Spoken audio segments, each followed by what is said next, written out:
Donc pour la suite de ce tutoriel, on va faire le Dodge and Burn, pardon. On a déjà fait le local dans l'épisode précédent. Là, on va travailler sur le Dodge and Burn et ensuite on va passer la photo en noir et blanc. Le Dodge and Burn, on va le faire avec deux courbes. Donc je vais dans Réglages, une première courbe que je crée. Je prends le centre de la courbe et je la monte. Et je monte le point à peu près à cet endroit-là. CTRL-I pour inverser le masque et je renomme cette courbe-là en faisant un double-clic sur son nom. Je le nomme Dodge. Maintenant, je refais la même chose. Je réglage, courbe et cette fois-ci, je pars du centre et je clique en descendant ma courbe et CTRL-I pour inverser de nouveau le masque et je renomme cette courbe-là Burn. On va mettre en majuscule. Burn, voilà. On va maintenant prendre l'outil pinceau, comme tout à l'heure, avec un flux à 2%. Hop. Et là, mon travail va consister à accentuer, redéfinir les zones d'ombre et les zones de lumière. Donc, sachant que mon éclairage venait d'ici, il était plus ou moins centré, mais venait surtout comme ça. Donc, forcément, on va retrouver des zones de lumière ici sur le front, à cet endroit-là des pommettes, sur l'arête du nez, au niveau sur les deux arêtes ici sous le nez. C'est toujours plus ou moins les mêmes points qui captent le plus la lumière. À force de faire des photos, vous finirez par les comprendre, les connaître. Mais vous verrce que ce seront souvent ces mêmes points-là qui recevront le plus de lumière sur un visage.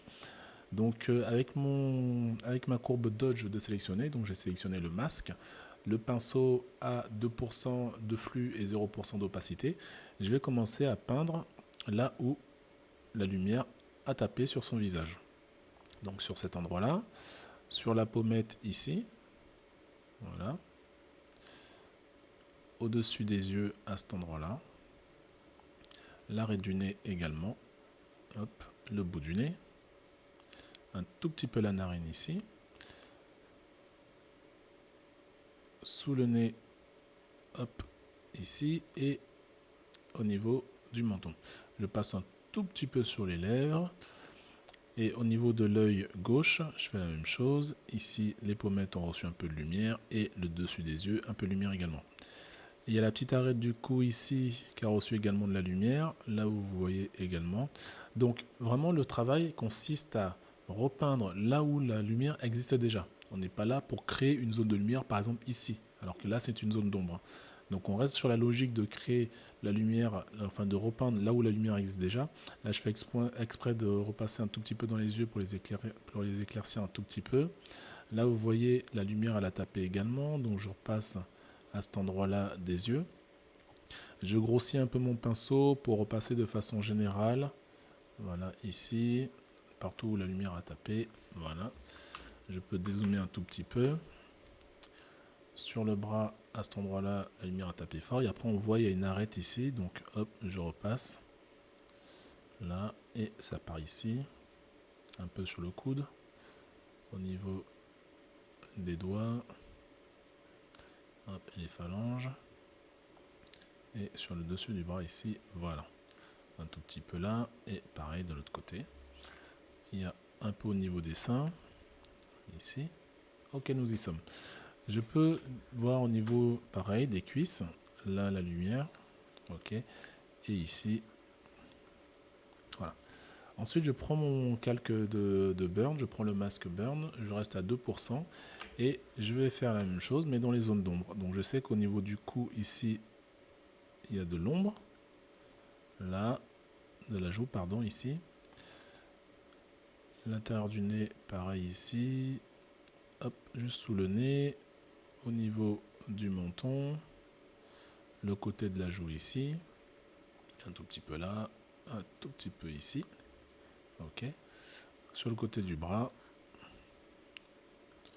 Là, pareil. Ici. Ici. Là.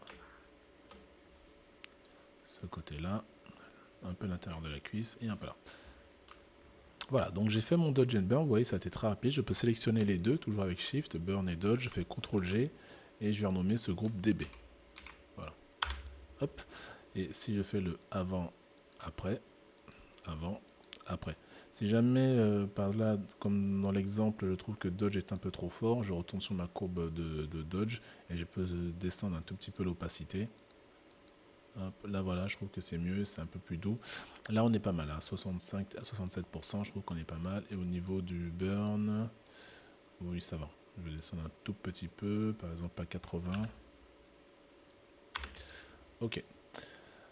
Je reviens sur ma courbe Dodge et je vais passer à 6% ou même 8% cette fois.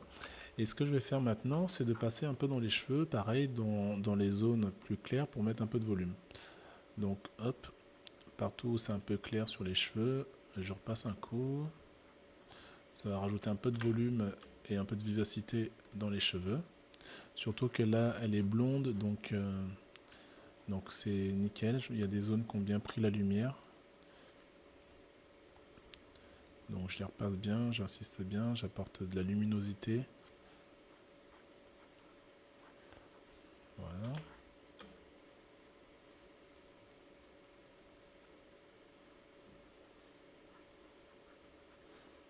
Ok. Et là, on est bon. Parfait.